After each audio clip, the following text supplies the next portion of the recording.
A paz do Senhor, seja bem-vindo a mais uma aula aqui do EBD em Foco. Eu me chamo Herberson e nesta aula eu vou comentar a lição número 11, que tem como título A Visão do Templo e o Milênio. Nós estamos estudando a revista CPAD, esta revista aqui do quarto trimestre do ano 2022, que tem como objetivo comentar o livro de Ezequiel, esse livro maravilhoso. Você que está estudando conosco já entendeu bastante o contexto de Ezequiel, e agora, na lição número 11, vamos comentar o capítulo 43. Na verdade, vamos comentar um tema que se encontra a partir do capítulo 40 de Ezequiel. Do 40 ao 48, nós temos aqui uma passagem de Ezequiel já no final do seu ministério. Então, Ezequiel já é muito mais maduro, já está ali há um bom tempo nesse ministério de profeta, aconselhando o povo, tratando com o povo.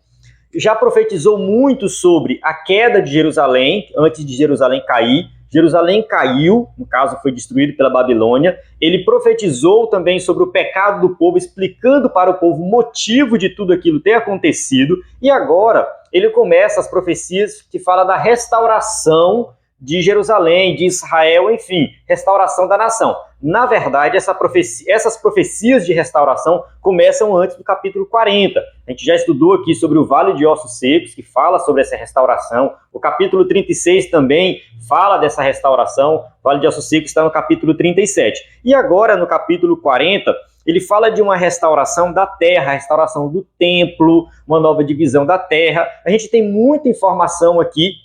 E para muitos, são informações muito minuciosas, são informações muito detalhadas, porque fala da medida do templo, da terra, cita nomes, sacerdotes, enfim. Pode parecer algo complicado, mas nós temos que entender o propósito dessa passagem para que possamos aplicar na nossa vida. Se nós entendermos o propósito dessa passagem, a interpretação ela vai sair naturalmente. E nós vamos entender que essa passagem ela foi muito importante para o pessoal que estava ouvindo Ezequiel profetizar sobre ela. Então, os crentes da Babilônia naquela época ouviram essa leitura que Ezequiel leu, profetizou, falou para o povo. Enfim, o povo tinha esse texto, tinha Ezequiel ali profetizando para eles, eles entenderam e isso trouxe esperança para eles, porque fala da restauração. E essa passagem traz esperança para a nossa vida e para muitos crentes que virão depois se Jesus não voltar. Mas nós precisamos compreender o propósito dessa passagem para que possamos realmente, de fato, aplicar na nossa vida. O título da lição já deixa bem claro, a visão do templo e o milênio. Eu não gostei muito desse título porque eu colocaria assim, a visão do templo do milênio. Porque ele não fala do milênio aqui. Ele fala mais do templo. Só que, dentro da lição, está claro que o templo é um templo que vai ser construído no milênio. É a estrutura do templo do milênio. Então, se você quer uma aula exclusiva sobre milênio, eu vou deixar na descrição do vídeo. A revista aqui não trata exclusivamente do milênio, cita o milênio. Há um bom tempo, na verdade, a gente vem falando do milênio aqui nessas aulas sobre Ezequiel. Então, eu recomendo você clicar no vídeo, na descrição aqui desse vídeo, vou deixar um link para você assistir uma aula sobre milênio que nós temos no EBD em Foco, uma grande quantidade de conteúdo sobre escatologia. Recomendo você acessar lá. Nós temos um livro também escrito sobre escatologia, esse livro aqui, O Fim dos Tempos, entendendo a visão dispensacionalista da escatologia. Esse livro foi escrito pela equipe do EBD em Foco. Vou deixar na descrição do vídeo o link para você adquirir esse livro. Nós temos aqui um capítulo sobre milênio também. Muito interessante, você vai aprender bastante sobre essa questão da escatologia. Mas enfim, voltando aqui para a nossa lição, nós temos a interpretação dispensacionalista no capítulo 40 ao capítulo 48 de Ezequiel, nas lições 11, 12 e 13. É muito importante você entender o contexto geral do 40 ao 48 para que você possa compreender essas lições. Alguns irmãos já enviaram dúvidas, e eu já percebi que tem muitas dúvidas sobre essa questão do templo, do milênio, como que vai ser, a questão dos sacrifícios que é citado aqui para Ezequiel. Muitos dizem que esses sacrifícios são literais, ou seja, vai acontecer sacrifício no milênio. O próprio escritor da revista dá a entender isso aí. Eu assisti a alguns pastores da Assembleia de Deus também falando disso, que vai ter sacrifícios. Eu quero levantar um questionamento sobre essa ideia do sacrifício neste templo citado por Ezequiel. Então a gente vai estudar essa passagem. Eu vou focar na passagem, porque aqui é o vídeo de destaque da lição, e vou apresentar também outras interpretações, além da interpretação dispensacionalista. Nós precisamos também dar uma olhada em outras interpretações, porque eu acredito que se a gente não concordar com uma 100% com uma e nem 100% com outra, a gente pode procurar um caminho intermediário aí para compreender, né, para interpretar essa passagem. Então, vamos lá. Aqui a gente cai em mais um problema da questão da interpretação literal e figurada. E eu já venho falando isso há muito nos meus vídeos, que nós entendemos a profecia como literal, porque ela vai acontecer de fato, mas nós compreendemos também que a linguagem usada é uma linguagem figurada, certo? Vou só fazer uma observação sobre a questão do local que eu estou gravando. Não é exatamente o local que eu costumo fazer meu vídeo. Estou usando um microfone um pouco diferente, que é um microfone sem fio, e eu não sei se esse microfone é muito bom. Eu também estou numa sala vazia e está dando um pouco de eco, então pode ser que a qualidade do áudio não seja a mesma que você está acostumado no EBD em Foco, devido a essas circunstâncias, mas dá para compreender, eu acredito que dá sim para compreender o que eu estou falando. Eu esqueci de ligar a luz. Vou ligar aqui para ver se melhora alguma coisa. Acho que não, né? Já está bem iluminado da janela que está ali na frente. Mas vamos lá, vamos lá. Qualquer problema de áudio, imagem que você achar que não está legal, pode comentar e deixar no seu comentário. Olha, você precisa melhorar isso e aquilo. A gente está sempre procurando melhorar, tá bom? Não se preocupe em deixar no seu comentário, sua crítica, para que nós possamos, né, produzir um conteúdo de qualidade aqui no EBD em Foco.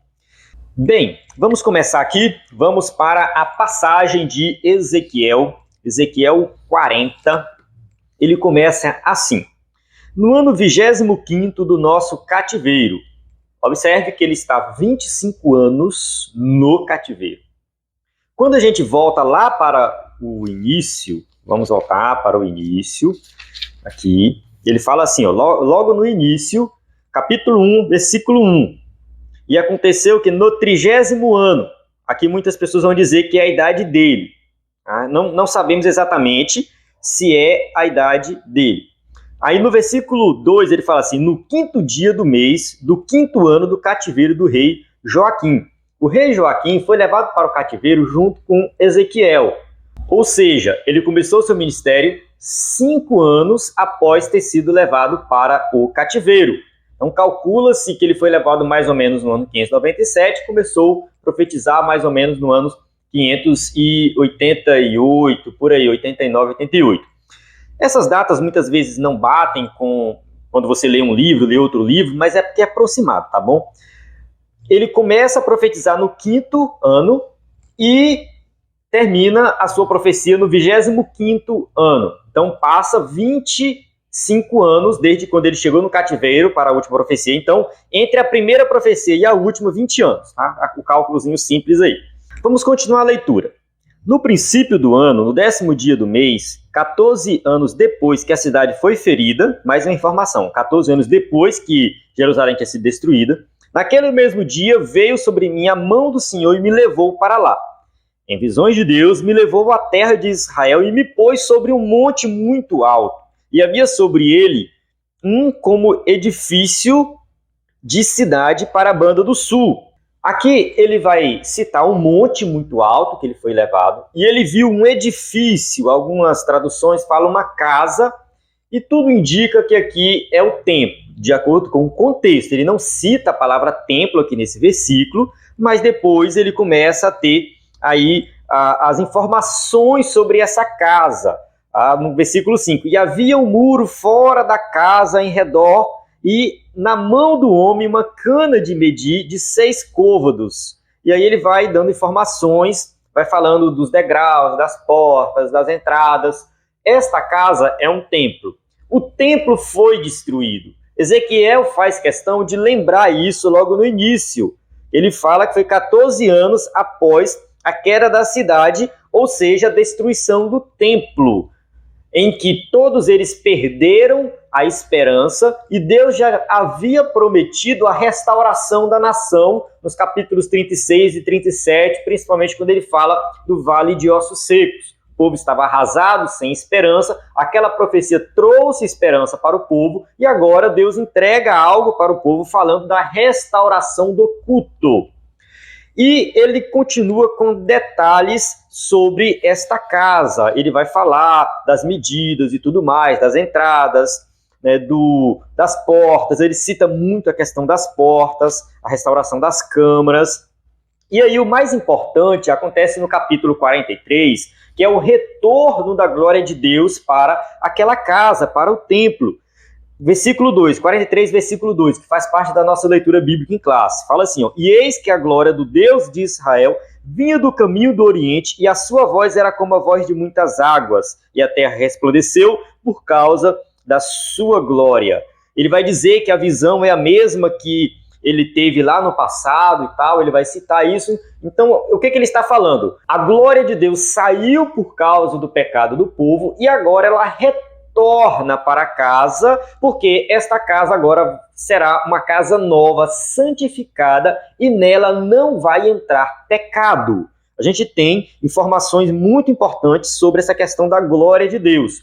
Quando nós estudamos na lição que fala sobre o vale de ossos secos da restauração, fala que eles vão receber o Espírito do Senhor. No capítulo 36, versículo 25, fala que eles serão purificados. Fala assim, ó, então espalharei água pura sobre vós e ficareis purificados de todas as vossas imundícias. No versículo 26, ainda do capítulo 36, fala, e vos darei um coração novo, e porei dentro de vós um espírito novo, e tirarei o coração de pedra. Depois, versículo 27, porei dentro de vós o meu espírito e farei que andeis dos meus estatutos. Essa restauração da nação de Israel vai ser uma restauração completa, uma restauração espiritual completa. Eles servirão a Deus, dedicarão a sua vida a Deus, e o templo será algo realmente sagrado, um local de adoração a Deus. Esta é a casa do Senhor. É lá que ele vai morar, aí ele vai citar informações sobre o comportamento dos sacerdotes, de todos os rituais da casa. Podemos observar que aqui tem uma perfeição no culto, uma perfeição na adoração, uma perfeição nos sacrifícios, algo que nunca aconteceu na nação de Israel. Tudo isso indica um futuro glorioso para a nação em que todos nós participaremos. Uma vez que nós temos essa visão geral dessa passagem, é importante nós falarmos sobre a interpretação dela. Eu não vou entrar aqui nos pormenores do texto, eu não vou fazer isso, recomendo você ler esse texto com cuidado, mas não vou entrar nos pormenores por questões de tempo, e eu quero que você entenda o propósito da passagem como um todo, e nós vamos falar das interpretações. Eu estudei, na verdade eu estou estudando muito sobre Ezequiel, com esse comentário bíblico aqui, o comentário Vida Nova, do John Taylor, introdução e comentário de Ezequiel. Recomendo você ter um comentário para auxiliar nas suas aulas, e aqui ele faz uma observação sobre essa passagem, a questão da interpretação. Primeiro, nós temos uma interpretação que é chamada de literal, ou seja, alguns intérpretes entendem que Ezequiel está dando a planta do templo que deveria ser construído pelo povo quando eles retornassem do exílio. A ideia era essa, olha, vocês vão retornar do exílio e vocês vão construir exatamente este templo aqui. Essa é a interpretação literal. Seria instruções de Deus para a construção do novo templo e para a adoração, o culto neste novo templo. No entanto, esta interpretação ela falha porque Ezequiel não era um arquiteto, Ezequiel era um profeta. O propósito da passagem não é dar uma planta, porque muitos falharam em tentar reproduzir esse templo. Os diagramas, os desenhos que tem por aí são aproximados, porque Ezequiel deixa muita coisa de fora. Então não faz sentido dizer que aqui nós temos a planta do templo. Não é a planta do templo, certo? Vamos lá. A segunda interpretação é a cristã simbólica. Muitos comentaristas entendem essa passagem como uma passagem que se cumpre na igreja. Segundo eles, Ezequiel de 40 até o 48 se cumpriu na igreja. Geralmente os aliancistas fazem essa interpretação. Na verdade, o que eles fazem é pegar todas as profecias para Israel, que não se cumpriram ainda, e dizer que essas profecias se cumprem na igreja. Observe que eu estou dando um panorama geral, estou dando uma resumida nessa questão. Pode ser que um ou outro aliancista discorde dessa passagem aqui de Ezequiel 40 até o 48, que se cumpre na igreja, tá bom? Alguém vai falar assim, mas você está falando que você está colocando todo mundo no mesmo pacote? Não, não. É a média, tá? É a média. Então, muitos aliancistas vão fazer essa interpretação. Tá? Na verdade, a tendência deles é essa. A tendência dos aliancistas é pegar todas as profecias que não se cumpriram para Israel e colocar para a igreja, porque, segundo eles, a igreja é agora o Israel de Deus. Então, segundo eles, Deus não tem mais nada a tratar com Israel. Israel já cumpriu o seu propósito. Eu falei disso bastante no vídeo anterior. E a outra interpretação é a interpretação dispensacionalista, que é a interpretação defendida pelo escritor da revista, que entende que essa passagem de Ezequiel 40 a 48 vai se cumprir no futuro, é literal, e ela se cumpre no futuro para a nação de Israel. Essa interpretação, ela tem alguma base? Tem base. Primeiro, vamos lá. Por que ela tem base? Porque nós entendemos que as profecias que foram para Israel não se cumpriram ainda vão se cumprir. Apocalipse capítulo 20, do versículo 1 até o versículo 10, fala de um período de 1000 anos que Cristo vai reinar na terra e Satanás vai estar amarrado. Esse período é chamado de milênio justamente porque cita 1000 anos ali em Apocalipse. Pode entender 1000 anos como literal ou como figurado, como um período longo de tempo, não importa. O importante do milênio é que Cristo vai reinar fisicamente na terra, a nação de Israel será restaurada e as profecias do Antigo Testamento se cumprem nesse período para a nação de Israel. Isso é o milênio. Quem entra no milênio? Vou fazer uma pequena observação aqui sobre a questão do milênio, mas eu recomendo você assistir as minhas aulas, as aulas do EBD em Foco de maneira geral, sobre o milênio. Vamos lá. A igreja é arrebatada. Durante a grande tribulação, muitos vão se converter. Segundo o livro de Apocalipse, muitos vão seguir a besta, no caso, o falso profeta e o anticristo, no caso, as duas bestas, né? Muitos vão seguir eles. Vai ter a marca da besta. Então, quem seguir eles vai receber essa marca. Essa marca é o símbolo da rejeição a Cristo. Quem rejeita Cristo vai seguir o anticristo. O anticristo e todo o seu exército vai ser destruído quando Jesus vir em glória. Jesus vem em glória, mata todo mundo, isso é chamado de Armagedon, e as pessoas que se converteram durante a grande tribulação e não colocaram a marca da besta, essas vão entrar no milênio. Isso está em Apocalipse. Vamos ler aqui Apocalipse rapidinho. Apocalipse capítulo 19, versículo 20, diz assim: E a besta foi presa, e com ela o falso profeta, que diante dela fizeram sinais com que enganou os que receberam o sinal da besta e adoraram a sua imagem. Estes dois foram lançados vivos no ardente lago de fogo e de enxofre, e os demais foram mortos com a espada que saía da boca do que estava assentado sobre o cavalo, e todas as aves se fartaram das suas carnes. Quem morre? Todas as pessoas que seguiam o anticristo. Tá? Todos eles que tinham a marca da besta foram mortos. E os que não seguiram? Esses foram salvos. Vamos ver aqui o capítulo 20, versículo 4.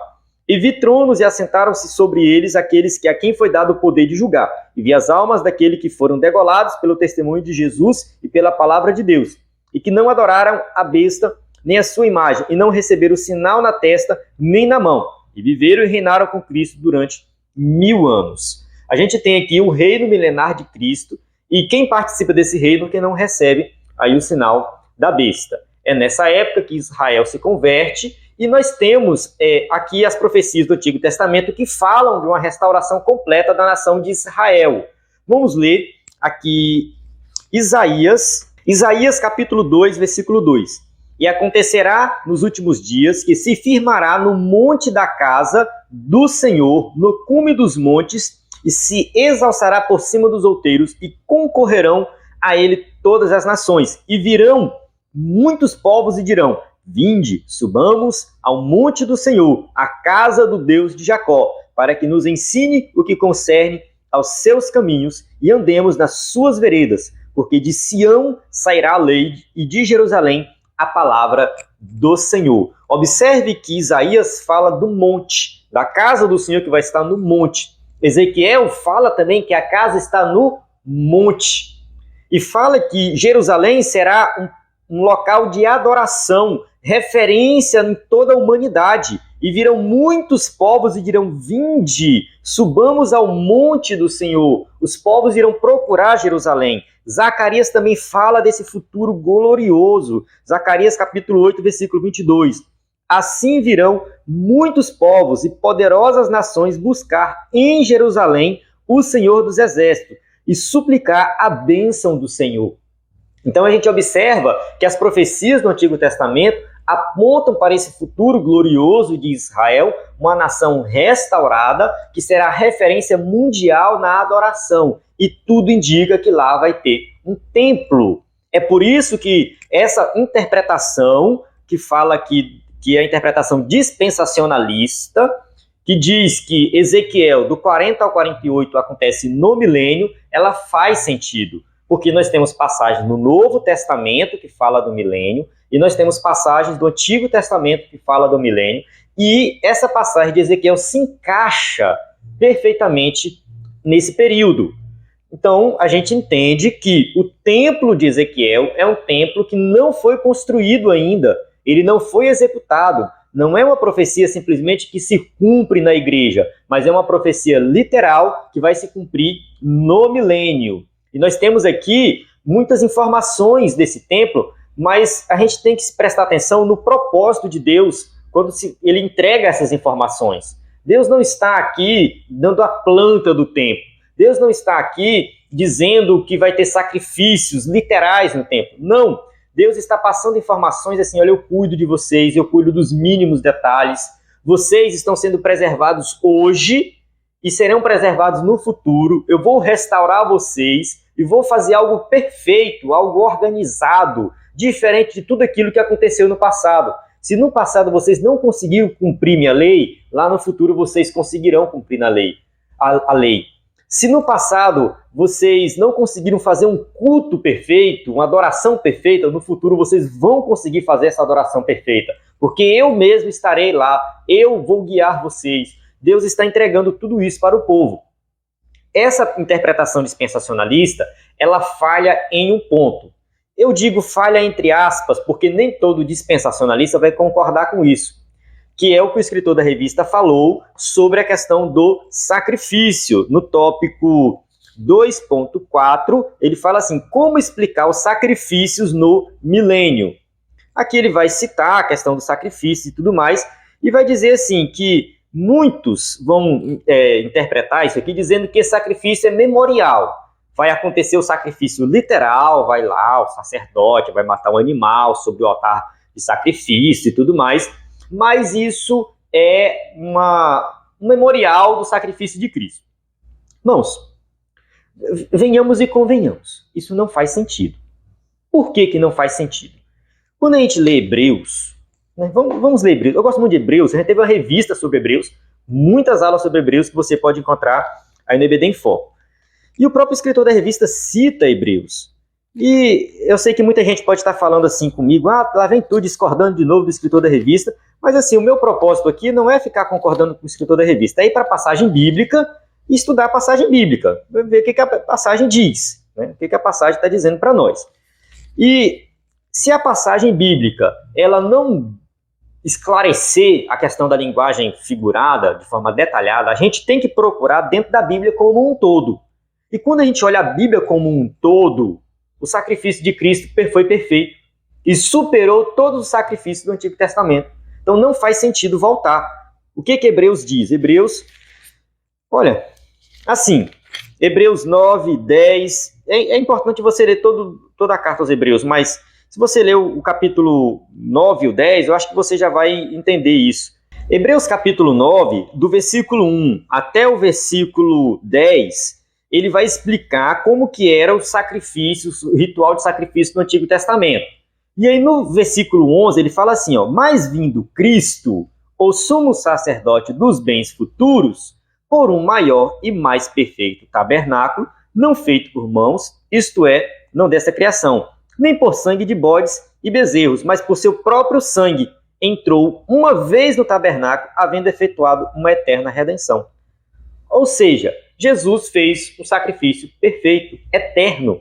Não faz sentido voltar ao sistema de sacrifícios. Porque se o sangue dos touros e bodes e a cinza de uma novilha esparzidas sobre os imundos, os santificaram, quanto à purificação da carne, quanto mais o sangue de Cristo, que pelo Espírito Eterno se ofereceu a si mesmo, imaculado a Deus, purificará a nossa consciência das obras mortas para servirdes ao Deus vivo. Ele está fazendo uma pergunta.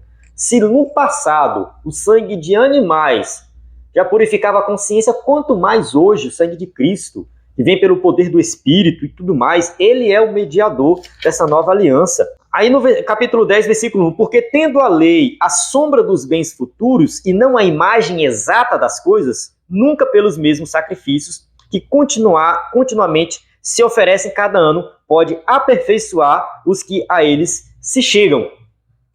Está bem claro, está bem claro. A lei, as coisas do Antigo Testamento, os rituais, tudo aquilo era a sombra dos bens futuros e não a imagem exata. Nós temos a imagem exata. Não faz sentido você voltar ao sistema de sacrifícios. Nós já temos o sacrifício de Cristo. Isso não está somente em Hebreus, está em todo o Novo Testamento. No Antigo Testamento eles não tinham essa revelação completa. No Novo nós temos essa revelação. A salvação é baseada no sacrifício de Cristo. No Antigo Testamento, o sacrifício de animais prefiguravam o sacrifício de Cristo. Era a sombra, não era a imagem exata. Então, a interpretação que diz que vai ter sacrifício no milênio, ela não é válida. Se essa questão que ele diz que é só um memorial, será que a gente não pode interpretar dessa forma? Ele cita até a Santa Ceia, o batismo. Presta atenção, a Santa Ceia, ela foi dada como um memorial, tá? E vai ser até a eternidade. Pela eternidade, de eternidade em eternidade, nós vamos lembrar do sacrifício de Cristo, porque ele foi muito importante, enfim, nós estaremos na eternidade por causa do sacrifício dele, ponto final. Então, vai ser um memorial. Vai acontecer ceia lá na eternidade? Pelo menos uma vai ter. Jesus disse que vai ter. Não sei se vai continuar acontecendo, mas pelo menos uma vai ter. Então, assim, a ceia vai sim acontecer, é um memorial. Mas o sistema de sacrifício? Não. Para que ter sistema de sacrifício no milênio? Não faz o menor sentido. Vamos voltar para o texto bíblico. Vamos lá, revista, tópico 2.4, que cita Ezequiel 43, 18 a 27, que fala do sacrifício. Quando a gente vai para Ezequiel 43, versículo 20, no finalzinho, fala assim, ó, assim farás a purificação e a expiação. Aí no versículo 21, então tomarás o bezerro da expiação do pecado, o qual será queimado no lugar da casa, para isso ordenado fora do santuário. Observe que fala do sacrifício. Aí alguns intérpretes vão falar, não, tá vendo? É literal, vai ter sacrifício. Aí mais na frente, para a expiação do pecado. Não é para a expiação do pecado. Isso aqui é só um memorial. Então, peraí, a primeira parte do versículo você interpreta como literal, a segunda você interpreta como figurada. Não, ou você interpreta tudo como literal, ou tudo como figurado. A interpretação literal faz sentido aqui? Não faz. É um sacrifício para a expiação do pecado. Isso faz sentido? Não faz. De acordo com Hebreus, não faz. Entende? Cristo já veio, morreu por nós, fez o sacrifício perfeito. Então, a interpretação literal dessa parte de sacrifício aqui, ela não faz sentido. Isso aqui é figurado. E prefigura o quê? O sacrifício de Cristo que já aconteceu. Ou seja, no milênio, o próprio Jesus reinará e ele fez o sacrifício perfeito. As pessoas vão procurar Jesus pessoalmente, vão ter um encontro pessoal com ele. O sacrifício já foi feito. E o perdão de pecados vai ser algo muito fácil, vamos colocar. Já é algo fácil. Já é fácil. Hoje, quem quer ser perdoado já procura Cristo, porque o sacrifício já aconteceu. E no milênio vai ser muito mais fácil ainda. No milênio não vai ter ação de Satanás. Não sei se você lembra do que eu falei no milênio no começo, que muitas pessoas vão entrar no milênio com corpos naturais. As pessoas que se converteram durante a grande tribulação. Essas pessoas vão viver na terra e vão ter filhos e tudo mais. Muitos vão se desviar, muitos vão se corromper, assim, na terra como um todo, tá? Vai ser na terra, normal, aqui, nessa terra, tá? E muitos vão precisar de Cristo. A salvação vai continuar acontecendo. O que está claro aqui é que nesse período de perfeição, de reino milenar de Cristo, ainda vai ter pecado. Ainda vai ter pessoas errando, mentindo, enganando, traindo. E Cristo vai estar lá pessoalmente para perdoar esses pecados. A salvação vai continuar acontecendo por meio da graça, pelo sangue de Cristo Jesus derramado na cruz do Calvário. Entendeu? É isso. É um período bom, maravilhoso, mas ainda não é um período perfeito sem a presença do pecado. O pecado ele vai deixar de acontecer na nova terra, nos novos céus, na nova Jerusalém, lá na consumação, depois. No milênio ainda vai ter pecado, e no milênio vai ser necessário o perdão de pecados, mas não através de sacrifício de animais. O sacrifício vai ser o sacrifício de Cristo, que já aconteceu. É por isso que eu olho para essa passagem, eu vejo o cumprimento dela como um cumprimento literal. Vai ter o tempo.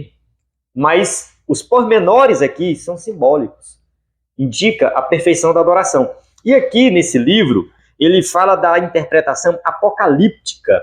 Essa interpretação apocalíptica, ele fala assim, que a linguagem é uma linguagem figurada, fala de um futuro, muita questão de números, assimetria numérica, e aí ele vai listar aqui o propósito dessa passagem. Ele coloca assim, ó, primeiro, tudo isso indica a perfeição do plano de Deus para seu povo restaurado, expressa simbolicamente na simetria imaculada do edifício do templo.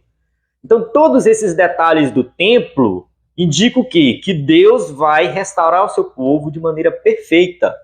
O plano de Deus é perfeito. Depois ele coloca assim, ó, a centralidade da adoração na nova era, sendo que sua importância é expressa na atenção escrupulosa aos pormenores, na observância de todos os seus ritos. Ou seja, a adoração será perfeita, vai ser centralizada em Cristo. Por isso, tantos detalhes aqui do culto do Antigo Testamento. A presença permanente do Senhor no meio do seu povo.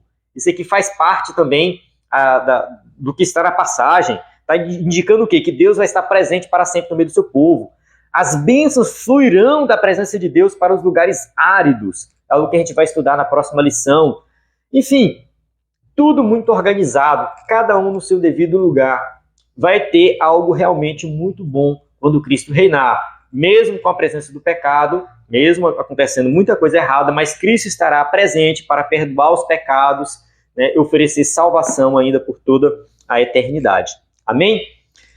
Então, assim, a gente entende a passagem como uma passagem que vai se cumprir, é literal, mas os pormenores, os detalhes, né, indicam uma perfeição de Deus. O sistema de sacrifícios não faz sentido ele voltar quando a gente analisa o Novo Testamento. Então a gente entende o sacrifício aqui como figurado, indicando a perfeição do sacrifício de Cristo, a adoração perfeita, um culto organizado. No milênio vai ter culto, vai ter adoração a Deus. E essa passagem indica, tudo aqui indica que essa adoração vai ser perfeita. E trazendo essa passagem para nós nos dias de hoje, a gente observa o quê?